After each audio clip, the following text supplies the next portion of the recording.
This month, Marvel Contest of Champions released 2 new champions, one of which was Odin, the All-Father himself. People were really excited for this character, but he turned out to be under what people's expectations for him were. So in this video, I'm going to tell you all my thoughts on Odin. Roll the intro.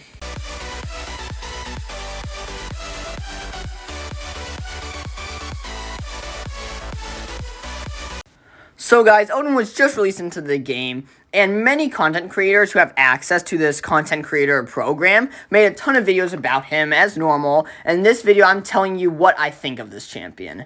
So in this video I'll have 3 parts to it. I'm going to tell you what I think of him individually as his own champion, what I think about how he helps other champions and makes them better, and finally my overall thoughts. So first off, my thoughts on Odin by himself.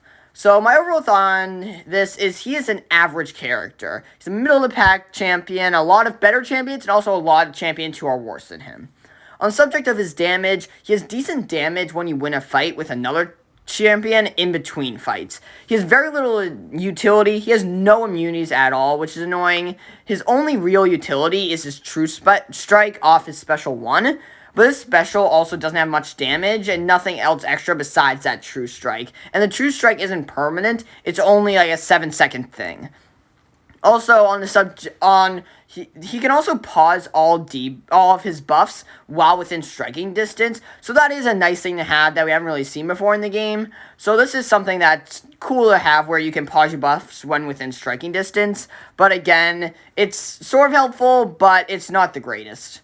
And he can also increase his combat power rate with his heavies, which is something, again, that is a nice little bit of extra thing that he can do.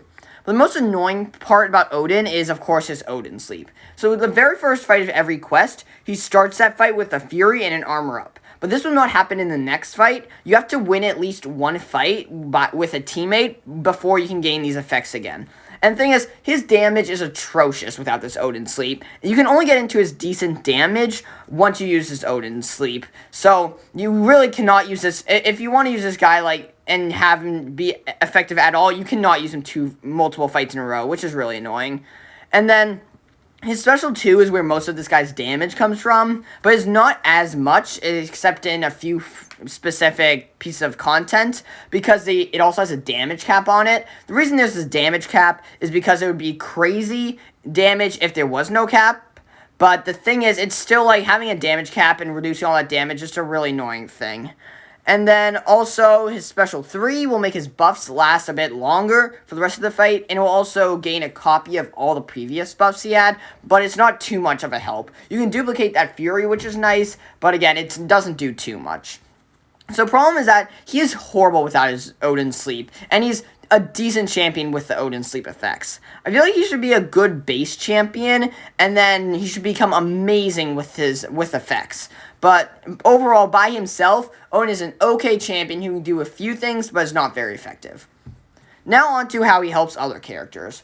Odin has his All-Father Odin's Vault, which allows him to place buffs on other champions for the entire quest, sort of like what Apocalypse can do, making them a horseman. So there are 3 different types of buffs. One of them is a 13% aptitude all these are for the 5 stars, so 13% aptitude, an 80% shock resistance, and also does an 18% damage cap from a single source, but this doesn't work for special 3s, which is annoying.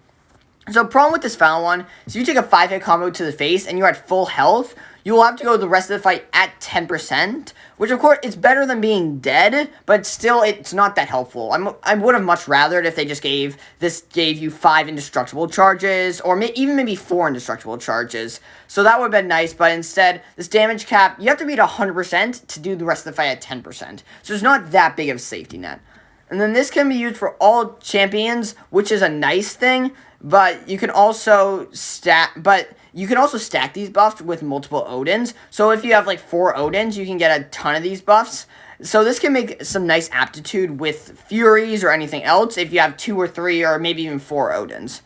He also works very specifically in making a lot of champions a lot better. So here's one amazing thing with Ghost. Ghost has a synergy with Ant-Man, which gives her 15% more attack for every single buff on her. But the thing is, when you do that Odin crossfight thing with the other champions, that counts as a buff. So if you have 3 Odins on the team, Ant-Man, and then Ghost, which is a whole team, you can give Ghost, who's already an absolutely insane champion, like probably the second best champion in the game, that can give Ghost 135% more damage. Again, on one of the best champions in the game, which is amazing. So there's a similar thing that happens with Red Goblin, where so the amount of incinerates he inflicts is based on the amount of buffs he has. And if you add 4 Odins to the team, you can get 12 more buffs. His incinerates are just taking damage like absolute. It's crazy the amount of damage those incinerates do. And then he has a specific synergy with Angela, where the more fights you've won, the more potent all the Furies are. So in a much longer quest, her damage can be crazy once you get at least 1 Fury in a fight. So this is a nice one with Angela, where in longer quests, if you're using Angela, you can just slap Odin on the team, and she can get better with every single fight.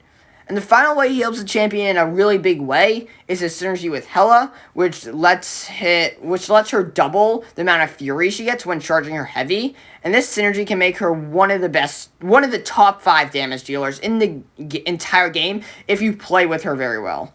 So overall, he is a great champion to have multiple copies of for lots of great synergizing. And the good thing is you can still do this with the 3... I'm pretty sure you can do this with the 2-star also, but I know you can do it 3 through 6-star. So if you do the 2 through 5-star of this Odin, then you can still be able to do a bunch of stuff there. And then, now on to my overall thoughts of Odin. So if I wanted to sum up this champion in one sentence, I would say he is a champion you want on your team for a few synergies, and is also usable when you need him. He makes some champions so much better, and a good amount of champions mildly better. Is, for example, like a bunch of cosmics, like Cameron from Movie, like Hyperion, maybe also like Nick Fury by increasing those Fury potencies. So he can make them a bit better, but again, it's not doing anything too crazy with the aptitudes. And he's usable in a fight or two of a quest. So if you bring him in, it's not like bringing in a champion who you're just using for synergy and is absolutely unplayable. He's not unplayable, but he's okay. He's usable. You can use him. So he's usable, but you bring him in to help other champions. You're not bringing him in to fight with him yourself. So overall, Odin is okay, but nowhere near he should be as the All-Father of Asgard. And so thank you guys so much for watching this video. If you did enjoy, please be sure to give it a like. And if you want to see more content about MCOC or also Nintendo, please consider subscribing with notifications on so you don't miss any of our uploads. And also be sure to follow us over on Twitter at MrPlays9. And until next time, peace!